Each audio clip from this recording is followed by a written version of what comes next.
Welcome to this explainer. I am your master coach for today, and we are stepping straight into the ultimate masterclass for conquering the auditing section of the Cambridge AS and A-Level Accounting 9706 exam. Listen, whether you're sitting for IGCS O-Level, AS, or A-Level, today's session is absolutely vital.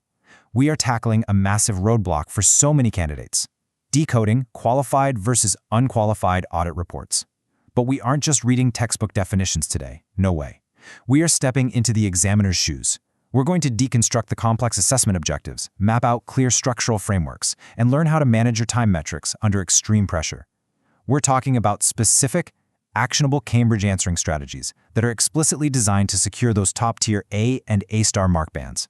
So, get your notebooks ready because we are going deep. Okay, let's dive into this. Here is our highly structured, strategic roadmap for today. We're covering 1. The 15% secret. 2. Core audit report principles. 3. The method mark strategy. 4. Dodging common examiner traps. And finally, number 5, mastering critical evaluation. Section 1. The 15% secret. Let's talk about the intense, high stakes of this specific syllabus topic. 15. That is the magic, or maybe terrifying, number here. Auditing accounts for approximately 15% of the total marks in Paper 2. Think about that for a second. That is a massive chunk of your final grade, making this an absolutely critical area to master. You literally cannot afford to walk into that exam hall, sit down, and hope to just rely on common sense or basic accounting intuition. The exam board actively uses this specific section to filter out the average answers from the top-tier scholarship. Under the extreme pressure of the ticking clock, if you don't have a systematic approach to this 15%, you will bleed marks. But don't worry, that's exactly what we're going to fix today. Quick strategy check right here. Before we unlock the specific structural secrets you need to crush your upcoming sessions, you've got to make sure your revision feed is perfectly optimized. Take just 1 second right now to subscribe to Ace the Exams and hit that notification bell. We drop weekly Cambridge exam breakdowns that you absolutely don't want to miss. Okay, let's get back to the breakdown. Moving on to Section 2, Core Audit Report Principles.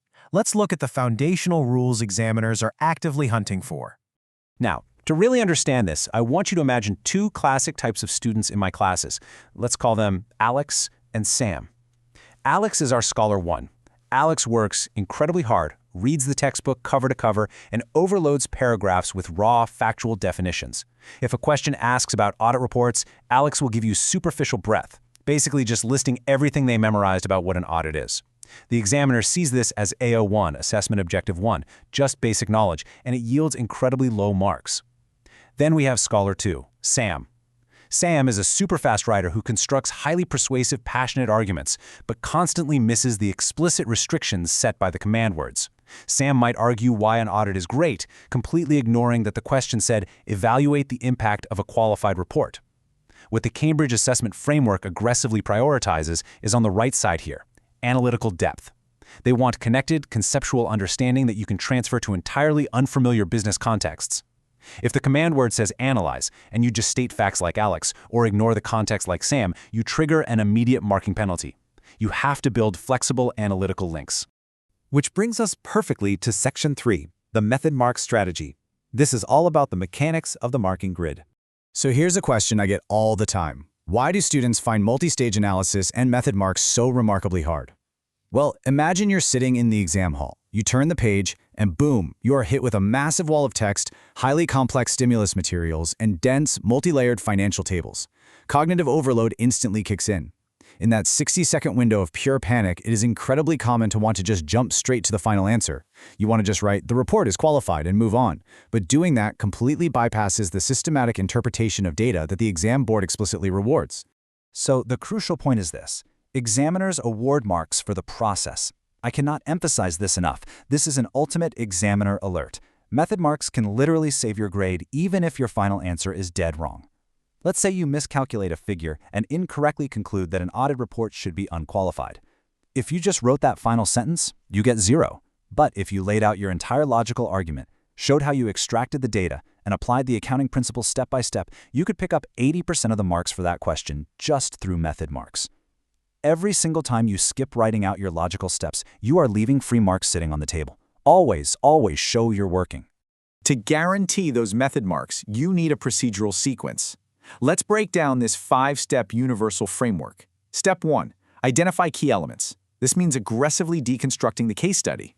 Step 2. Apply principles. Pick the correct accounting rules. Step 3. Execute analysis. This is where you write out that clear working we just talked about. Step 4. Verify results. Does this logically make sense? And Step 5. Present formally. Now, going back to our students, Alex and Sam. Imagine them in a study suite, debating how to write a model paragraph using this exact framework. Alex wants to stick entirely to Step 1 and 2, just dumping textbook data inputs. Let's just define an audit, Alex says. But Sam steps in and fights to build that flexible analytical thesis link in Step 3 to unlock the higher bands. Sam says, no, we have to execute the analysis. We have to show how the specific misstatement in the text affects the auditor's opinion. They challenge each other, rewriting their topic sentences live, trying to match the exact requirements of the mark scheme. And that debate, that shift from just defining to actually executing analysis, is exactly what you need to be doing in your own head during the exam. All right, let's move to Section 4. Dodging common examiner traps. This is straight from the Global Principal Examiner reports. Now, what's really interesting about this slide is that this is a direct, word-for-word quote from the Cambridge Principal Examiner report. Answers are often too vague, examiners want specific details. This highlights the absolute necessity of contextual specificity over vague generalities. You absolutely cannot rely on generic, pre-memorized statements. If a question asks about the impact of a qualified report, and you write something like, "A qualified report is bad for the company's reputation," the examiner will literally give you 0 marks. Why? Because you could write that for literally any company in the world. It proves 0 analytical skill. Top answers must always tie directly back to the specific context given in the stimulus materials. Let's do a quick, interactive, pause and practice workshop right now to spot the exact difference. I want you to look at the flawed trap on the left. The auditor found an error, so the report is qualified. Try to locate the exact point where the logic drops the mark. Got it? It drops the mark because an error is totally vague.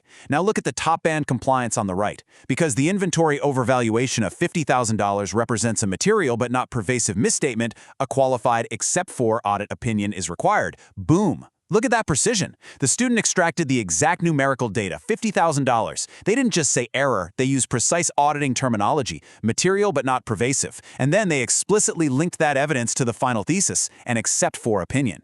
If I had a digital highlighter right now, I'd be lighting up those specific terms. That is how you engineer a flawless, top-tier response block. And listen, before we leave the topic of traps, I have to warn you about this. A huge mistake that triggers immediate marking penalties is ignoring strict presentation conventions. The examiners are assessing your professional skills as an accountant. You must use proper headings, the correct terminology, appropriate formats, and clear annotations. Imagine writing a brilliantly analytical paragraph, like the one we just looked at, but you format it casually when the command word explicitly asks you to prepare a formal report for the board of directors. That is an instant penalty. Always perform a post-writing check of your formatting. Finally, we've arrived at Section 5, Mastering Critical Evaluation. This is how you unlock that elite A and A-star band. Look at this table. Think of this as your real-time mark yield meter. It shows exactly how expectations scale.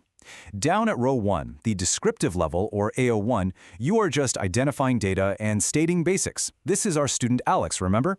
It yields the lowest marks. Moving up to row 2, the analytical level. This is where you start comparing data, using connectives, and bringing in actual evidence. This gets you solid, medium-tier marks. But row 3, evaluative, this is the holy grail. To get here, you can't just describe or analyze. You must justify your decisions. You have to actively question the assumptions provided in the case study. For example, is management's claim about that inventory really reliable? And finally, you have to make concrete, justified recommendations. The examiner is literally looking to see if you have the confidence to synthesize complex, messy data and make a final professional judgment.